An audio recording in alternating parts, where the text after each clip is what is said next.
بسم اللہ الرحمن الرحیم۔ ماہ رمضان کی 17 تاریخ سن 2 ہجری تاریخ اسلام کا وہ عظیم نشان یادگار دن ہے جس دن اسلام اور کفر کے درمیان پہلی فیصلہ کن جنگ لڑی گئی اور مٹھی بھر مسلمانوں کو کفار کے لشکر پر فتح عظیم حاصل ہوئی۔ مقام بدر میں تاریخ اسلام کا وہ عظیم نشان یادگار دن ہے جب 17 رمضان المبارک کے روز اسلام اور کفر کے درمیان پہلی فیصلہ کن جنگ لڑی گئی جس میں کفار قریش کے طاقت کا گھمنڈ خاک میں ملنے کے ساتھ ساتھ مٹھی بھر مسلمانوں کو وہ ابدی طاقت اور رزق زمانہ غلبہ نصیب ہوا جس پر آج تک مسلمان فخر کا اظہار کرتے ہیں۔ غزوہ بدر کو دیگر غزوات پر کئی اعتبار سے فوقیت حاصل ہے۔ اسے کفر و اسلام کا پہلا معرکہ ہونے کا شرف حاصل ہے۔ خود حضور اکرم صلی اللہ علیہ وسلم نے غزوہ بدر کو ایک فیصلہ کن معرکہ قرار دیا اور قرآن مجید نے یوم فرقان سے تعبیر کر کے اس کی اہمیت پر مہر ثبت کر دی۔ 13 سال تک کفار مکہ نے محمد صلی اللہ علیہ وسلم اور آپ کے صحابہ کرام پر ظلم و ستم کے پہاڑ توڑے۔ ان کا خیال تھا کہ مٹھی بھر یہ بے سر و سامان پر پھرے بلا ان کی جنگی طاقت کے سامنے کیسے ٹھہر سکتے ہیں، لیکن قدرت کو کچھ اور ہی منظور تھا۔ اللہ کی خاص فتح نصرت سے 313 مسلمانوں نے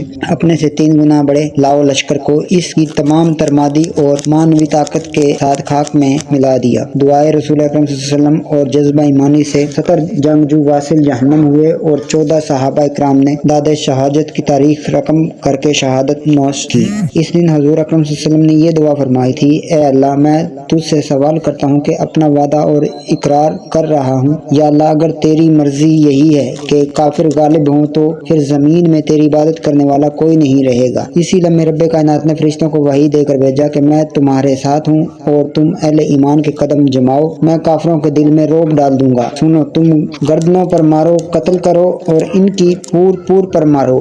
سورہ انفال آیت نمبر 12۔ مقام بدر میں لڑی جانے والی اس فیصلہ کن جنگ نے یہ ثابت کیا کہ مسلمانوں نے نہ صرف قوم بلکہ مضبوط اور طاقتور فوج رکھنے کے ساتھ بہترین نیزہ باز، گھڑ سوار اور دشمن کے وار کو ناکام بنانے کی صلاحیت رکھتے ہیں۔ امر واقعہ یہ ہے کہ جنگ بدر اسلام کے فلسفہ جہاد نقطہ آغاز ہے۔ یہ وہ اولین معرکہ ہے جس میں شہادت کے مرتبے پر فائز ہونے والے جنت میں داخل ہوئے اور یہی پہل کرنے والے ہیں۔ قرآن پاک کی اگلی آیات میں حدیث مبارکہ غزوہ بدر میں حصہ لینے والوں کی عظمت پر دلالت کرتی ہے۔ ایک آیت میں اللہ تعالیٰ فرماتا ہے کہ میں 1000 فرشتوں سے تمہاری مدد کروں گا جو آگے پیچھے آئیں گے۔ سورہ انفال آیت نمبر 9۔ غزوہ بدر کو 1400 سال گزر چکے ہیں، لیکن اس کی یاد آج کے گئے گزرے مسلمانوں کے ایمان کو بھی تازہ کر دیتی ہے۔ صدیوں بعد آج بھی مقام بدر کا کفار مکہ کی شکست پاس اور مسلمانوں کی فتح و کامرانی کی گواہی دیتا ہے۔ مقام بدر کے آس پاس رہائش پذیر شہریوں کو اس مقام کی تاریخی اور ثقافتی اہمیت کا